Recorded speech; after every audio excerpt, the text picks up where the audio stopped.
Tov, Shalom Aleichem everyone, hi. Tomorrow is B'ezrat Hashem a fast, Aseri tevet, and I would love to share with you a little bit details about what happened exactly over there, and that why we're fasting with that day, and also exactly how it's worked together with the fact that tomorrow is Shabbat, B'ezrat Hashem also.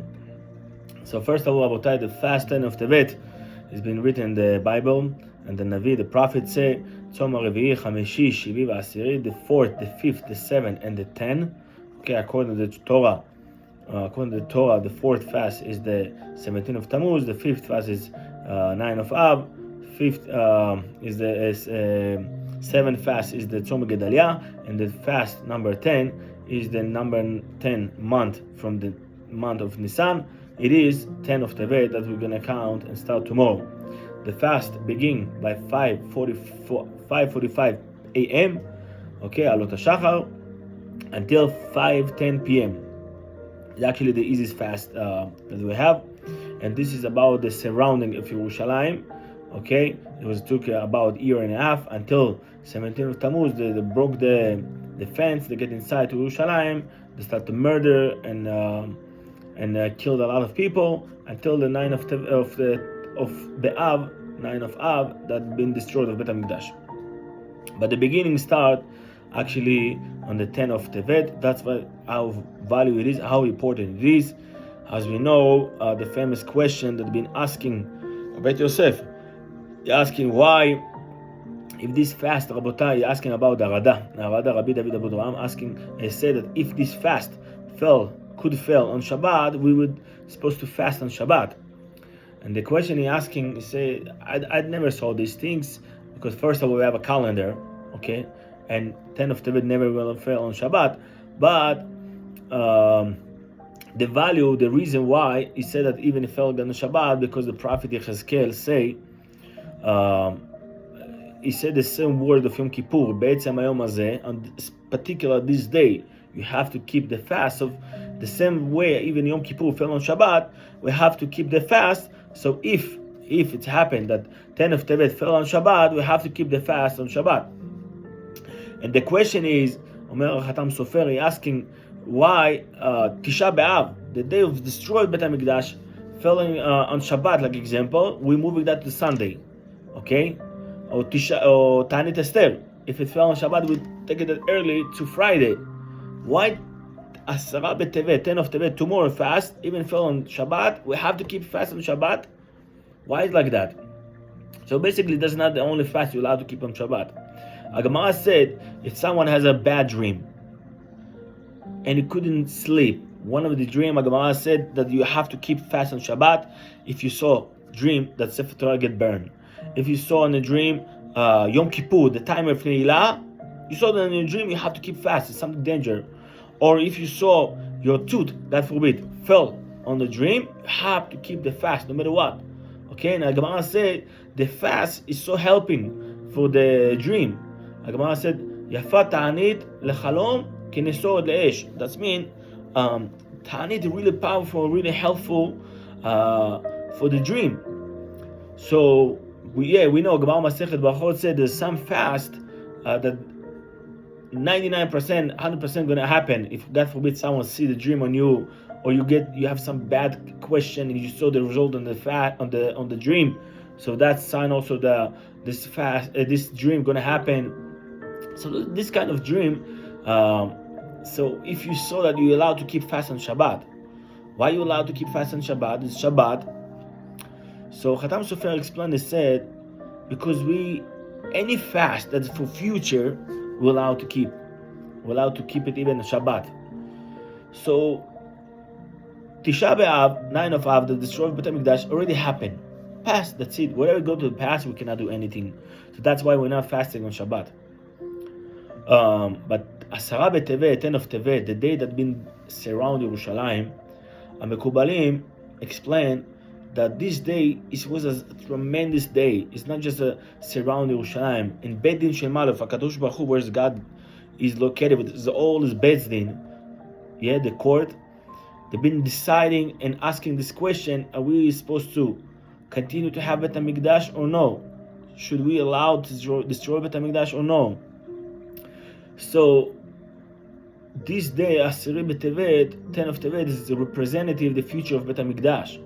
Are we going to have Bet HaMikdash next year or no? Every year on this day, tomorrow, HaKadosh Baruch Hu asking, gathering all the Beis Din, and asking, should we keep the fast? Should we continue to have Am Yisrael without Bet HaMikdash or build it for them? That's why, Rabotai, this fast is so powerful. Even though we're going to keep the fast tomorrow, it's going inside a little bit inside the Shabbat. You know, the fast is until it starts coming out, and we accept the Shabbat a little bit early. And we know one of the things you're not allowed to keep on Shabbat is a fast. But still, to show how value it is, Rabotai, so even that we're allowed to keep the fast. So suggestion for everybody tomorrow, Rabotai, the fast is going to start 5:45 a.m. So if you can take shower or take a shower, we're allowed to do tomorrow because it's Shabbat. But if you not necessary to take haircut, so don't do it if you not have to. If you have to, you're allowed even.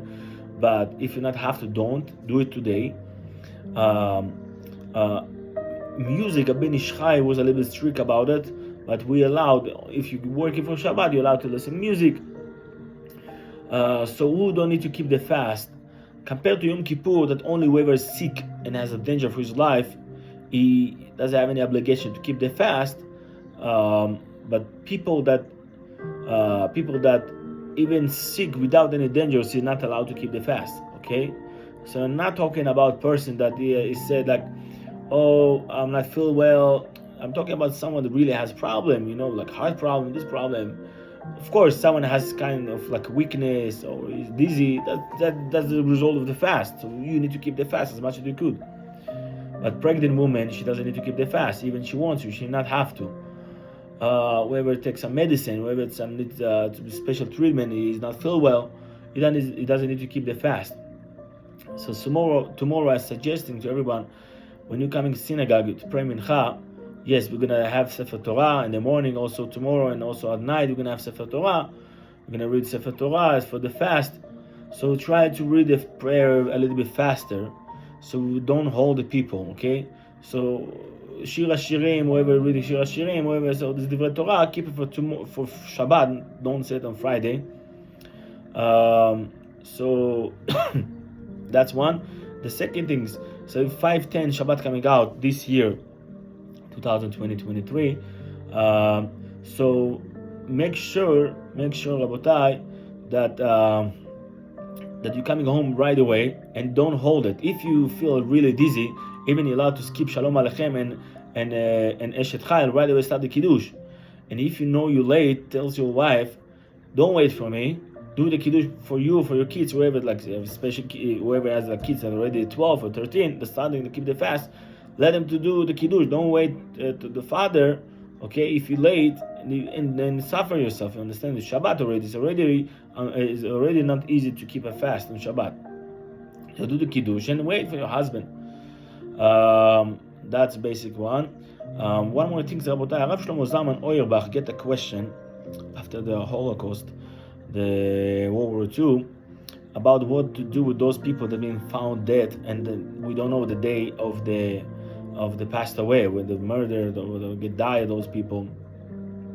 Even now in October 7, what happened, we don't know exactly which day people was dying. I mean, we're assuming day here, day there, but God forbid the hostage that been found dead in Gaza, God forbid. So we don't know exactly the day. So the Rabbanut Arashit Israel decide the 10 of Tevet, it's called Day of Kaddish Hayom HaBeinlaumi. So whoever passed away, we don't know exactly the date. Also, we have here some people that the father passed away, we don't know exactly when they passed away. So they keep this day, 10 of Tevet, of day of Yortzeit, of international Yortzeit, and you're allowed to read the Kaddish and Ashkava on your beloved and close people to you on this day. Anyway, so we will finish with the pasuk that said that this day that will turn to day of Simcha, of Sason, and the Mashiach will come, and B'ezrat Hashem Bet HaMikdash HaShlishi, the third one will build and will come to us. B'ezrat Hashem, all of us, B'ezrat Hashem, we're going to serve Korbanot HaKadosh Baruch Hu, v'tiyeh Shalom v'Simcha ba'olam. Amen, amen. Shabbat Shalom v'orach.